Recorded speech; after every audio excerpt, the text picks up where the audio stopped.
তোর দিদি আমাকে দুটো রসগোল্লা খাইয়েছে, খুব বড় বড়, ভালো লেগেছে। তোর দিদি খুব ভালো রে, তুই ভাগ্য করে একটা দিদি পেয়েছিস। শুধু রসগোল্লার রসটা খেতে পারলাম না রে। কাকা হাড়ি থেকে গুড়ের রস বের করছে আর খাচ্ছে। খেতে খেতে বলল, কেমন লাগলো রে রূপালি? দিদি কিছু না বলে কাকার মুখের দিকে চেয়ে কি একটা জানি ইশারা করলো। তারপর কাকা সঙ্গে সঙ্গে উঠে দাঁড়ালো। বন্ধুরা, আজকে যে গল্পটি বলবো সেই গল্পটি আমার দিদির। আমাদের ফ্যামিলিতে বর্তমানে 3 জন থাকি, আমি, মা আর দিদি। বাবা গত হয়েছে এই মাস, তিনি খোলো। আমার নাম রবি হালদার, বয়স 20 বছর, ইন্টারে পড়ি। আমার দিদির নাম রূপালি হালদার, 26, এই গল্পের নায়িকা। দেখতে বেশ ফর্সা মতো, লম্বা 5 ফুট 5 ইঞ্চি, যে কোনো ছেলে পাগল হয়ে যাবে। বর্তমানে মার বয়স 48। বাবা মারা যাওয়ার পর কলকাতায় শহরে কাজ করে লোকের বাড়িতে।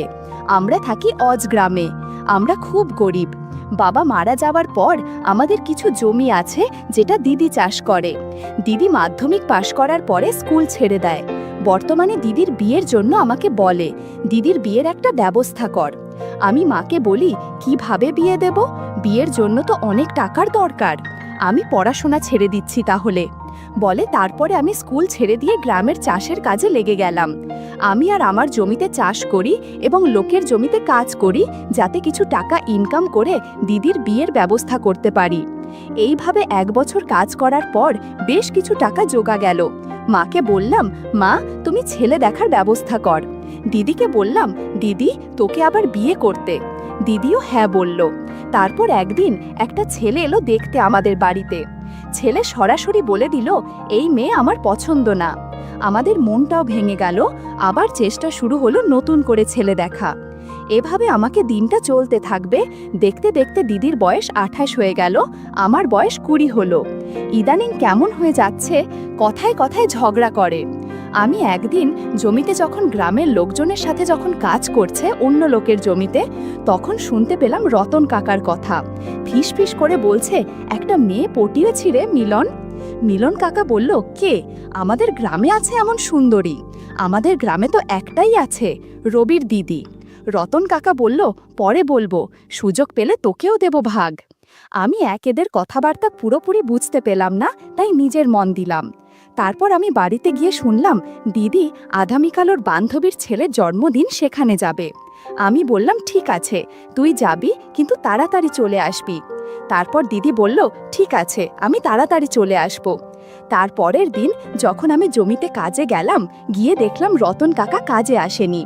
আমি মিলন কাকাকে জিজ্ঞাসা করতে বলল, রতন আজকে মধু খেতে গেছে। ওর কাছে রতন কাকা হলো আমাদের গ্রামে একজন গরিব মানুষ, আমাদের মতো। বিয়ে হয়নি এখনো, মানে বিয়ে করিনি। গ্রামের নষ্ট পড়া, এক কথায় খারাপ লোক।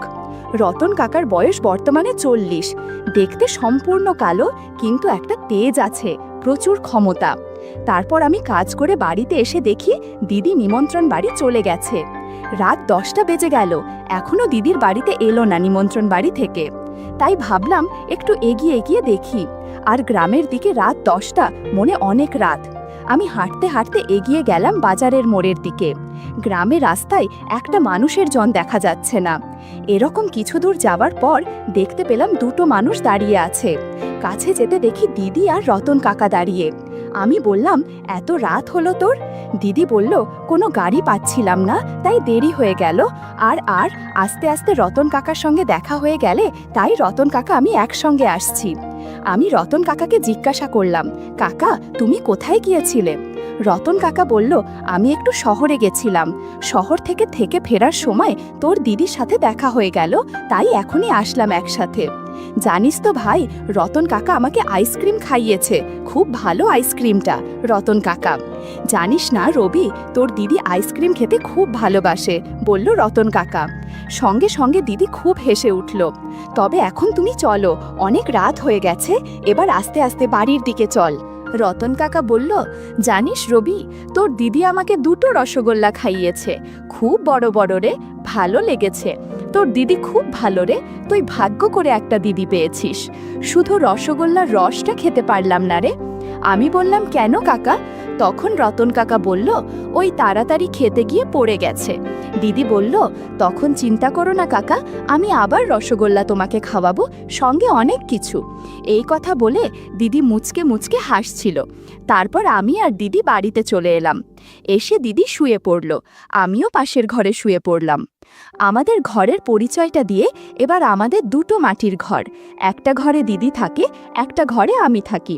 আগে মা যদি একসাথে থাকতো, মা যেহেতু শহরে লোকের বাড়ি কাজ করে, তাই সপ্তাহে একবার করে এসে বাড়িতে। সকালে আমি আবার লোকের জমিতে কাজ করতে বেরিয়ে গেলাম। দেখলাম রতন কাকা, মিলন কাকা খুব হাসাহাসি করছে।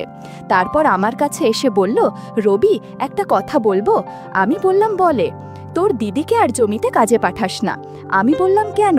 তখন কাকা বলল, বড় হয়েছিস, দিদিকে কেন জমিতে পাঠাচ্ছিস?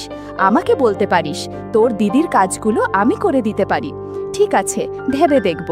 তারপর আমি বাড়িতে চলে এলাম। দিদিকে বলতে দিদি বলল, হ্যাঁ রে ভাই, আমারও খুব কষ্ট হয় জমিতে কাজ করতে। রতন কাকা খুব ভালো, তুই তো কোনোদিন বুঝিসনি আমার মনের কথা। আমার মনের কষ্টের কথা ঠিক বুঝেছে রতন কাকা। রতন কাকা খুব ভালো। তারপর হঠাৎ রাত 8টার সময় আমরা যখন ভাত খাচ্ছিলাম রাতের, তখন রতন কাকা এলো আমাদের বাড়িতে। আমি জিজ্ঞাসা করলাম, কাকা এত রাতে?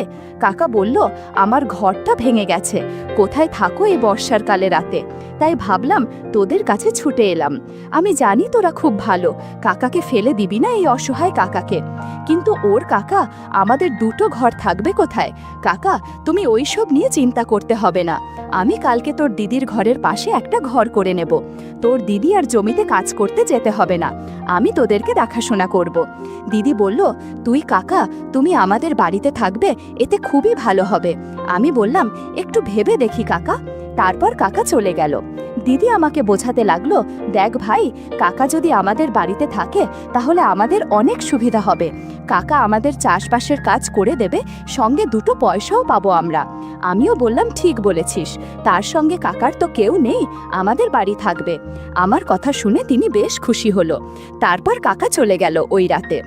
আর দিদি আমাকে বোঝাতে লাগলো, দেখ ভাই, কাকাকে যদি আমাদের বাড়ি থাকে বাবার মতো, তাহলে আমাদের কত সুবিধা হবে বল। সে আমাদের দেখাশোনা করবে, সঙ্গে কিছু টাকা পয়সাও দেবে। আমার বিয়ের টাকাটা জোগাড় হয়ে যাবে, তুই আর কত কষ্ট করবি আমার জন্য। আমি বললাম, ঠিক আছে দিদি, কাকা তাহলে কালকে তোর ঘরের পাশে একটা ঘর করে নিক। দিদি বলল, ঠিক আছে। তারপর দিন সকালে আমি কাজে চলে গেলাম জমিতে। গিয়ে দেখলাম রতন কাকা আসেনি। মিলন কাকাকে জিজ্ঞাসা করতে বলল, ও নাকি একটা ঘর করবে তোদের ঘরের পাশে, তার জিনিসপত্র কিনতে গেছে। সারাদিন কাজ করার পর যখন বাড়িতে গিয়ে দেখলাম কাকা, দিদি আর মা বসে গল্প করছে। দিদিকে দেখে মনে হলো দিদি খুব খুশি। মাকে জিজ্ঞাসা করলাম, মা কখন এসেছে? মা বলল, এই দুপুরবেলা দিকে এসেছি। তাহলে রতন আমাদের বাড়ি থাকছে, যাক ভালোই হলো, তোর পাশে একটা লোক হলো থাকার মতো, যে তোর বাবার মতো খেয়াল রাখবে। আমি কাল সকালে আবার চলে যাব শহরে, তোর দিদিকে খেয়াল রাখিস। রতন কাকা তখন বলল, চিন্তা করতে হবে না রূপালীকে, আমি খুব খেয়াল রাখো, দিন রাত খেয়াল রাখবো। দিদি তখন বলল, কাকা আমার খুব খেয়াল রাখে, দেখো না আজকের আমার জন্য কত খাবার এনেছে বাজার থেকে, আর আমার জন্য শাড়ি কিনে এনেছে। তারপর খাওয়া দাওয়া করে আমরা শুয়ে পড়লাম, আর রতন কাকা বাড়ি চলে গেল। সকালে যখন কাজে যাব বেরোলাম, তখন দেখি রতন কাকা আর দিদি। আমি বললাম, কাকা এত সকালে? কাকা বলল, এই তোর দিদির ঘরের পাশে ঘরটা আজকের তৈরি করব।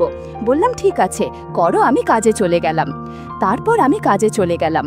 কাজ করছি এমন সময় মিলন কাকা বলল, হ্যাঁ রে রবি, তোর দিদির বিয়ে দিবি না? বয়স তো অনেক হলো। আমি বললাম, দেব তো, ভালো ছেলে পেলে দেব। মিলন কাকা বলল, মেয়েদের বয়স বাড়লে কিছু অঘটন ঘটায় না যেন দেখিস। আমি ভাবলাম, কি আর অঘটন ঘটাবে? মিলন কাকা তখন বলল, পরে বুঝবি, পারলে তো দিদির বিয়ে দিয়ে দে। আমি বললাম, চেষ্টা তো করছি।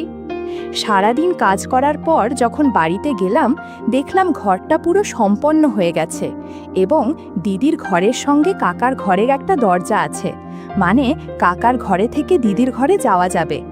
আমি বললাম, কাকা কবে থেকে এই ঘরে তুমি থাকবে? দিদি বলল, কাকা আজকে থেকেই আমাদের বাড়ি থেকে যাবে। তারপর আমি কাকা দিদি খাওয়া দাওয়া করে শুয়ে পড়লাম। আমি একটা আলাদা ঘরে থাকি, দিদি একটা আলাদা ঘরে থাকে, আর কাকা আলাদা ঘরে থাকে।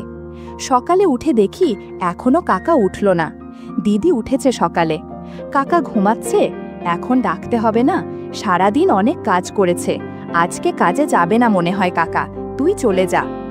আমিও কাজে চলে গেলাম। সারাদিন পর যখন বাড়িতে এলাম দেখি দিদি আর কাকা বাড়িতে নেই। কিছুক্ষণ বসে থাকার পর দিদি আর কাকা বাড়িতে এলো। জিজ্ঞাসা করতে বলল, একটু বাজারে গেছিলাম, কিছু কেনাকাটি করার ছিল। তারপরে খাওয়া দাওয়া করে শুয়ে পড়লাম। এইভাবে বেশ কিছুদিন যাওয়ার পর দিদির মধ্যে একটা আলাদা পরিবর্তন দেখতে পেলাম। দিদি সবসময় হাসি খুশি থাকে। খেতে বসলে দিদি আমার থেকে কাকাকে বেশি খেতে দেয়। দিদি আর আমার সাথে তেমন কথা বলে না, সবসময় কাকার সাথেই কথা বলে। দেখতে দেখতে বর্ষাকাল এসে গেল। তারপর মা এসে বলল, আমি আর এখন গ্রামে আসব না, শহরেই থাকব। গ্রামে সবসময় আসা যায় না, বর্ষাকালে আমি 6 মাস পর বাড়িতে ফিরব। কিছু টাকা দিয়ে চলে গেল মা শহরে। ও ঘর বর্ষা নেমে গেল, সব সময় বৃষ্টি হচ্ছে। তো একদিন রাতে যখন ঘুমাচ্ছে হঠাৎ আকাশটা খুব জোর ডেকে উঠল। আমার ঘুমটা তখন ভেঙে গেল। তখন রাত 12টা কি 1টা হবে, কিছুতেই ঘুম আসছে না। তাই ভাবলাম একটু বাইরে দেখি কতটা জোরে বৃষ্টি হচ্ছে। আমি বাইরে বের হয়ে দেখি আকাশ ঘন কালো ছেয়ে গেছে, আর তুমকা হাওয়া মারছে, হালকা ঝড় বইছে এবং প্রচণ্ড জোড়া আকাশ ডাকছে, আর ঝিরঝির করে বৃষ্টি হচ্ছে। ভাবলাম একটু রান্নাঘর থেকে জল খেয়ে আসি। আমি জল খেতে গিয়ে দেখি রান্নাঘরে একটা জায়গা থেকে জল পড়ছে। ভাবলাম দিদিকে ডেকে বলি, এই জায়গাটা কালকের একটু সারিয়ে নেয়ার দরকার আছে, যাতে জল না পড়ে। দিদির ঘরে ঢুকে দেখি দিদি নেই। তারপর পাশে দেখি কাকার ঘরের সাথে দিদির ঘরে দরজা ছিল, সেটা খোলা। আমি দরজার কাছে যেতে দেখি কাকার ঘরে একটা ছোট্ট হারকিনের আলো জ্বলছে। তারপর কাকার ঘরে ঢুকতে যাব, দেখি দিদি শুয়ে আছে আর কাকা দিদির মাথা ধরে বসে সর্ষের তেল দিয়ে মালিশ করে দিচ্ছে। আমি ঘরে ঢুকতে গিয়ে ঢুকলাম না এবং বেরিয়ে এলাম, আর ভাবলাম এসব কি হচ্ছে, বাবার বয়সী কাকা আর দিদি এসব কি করছে।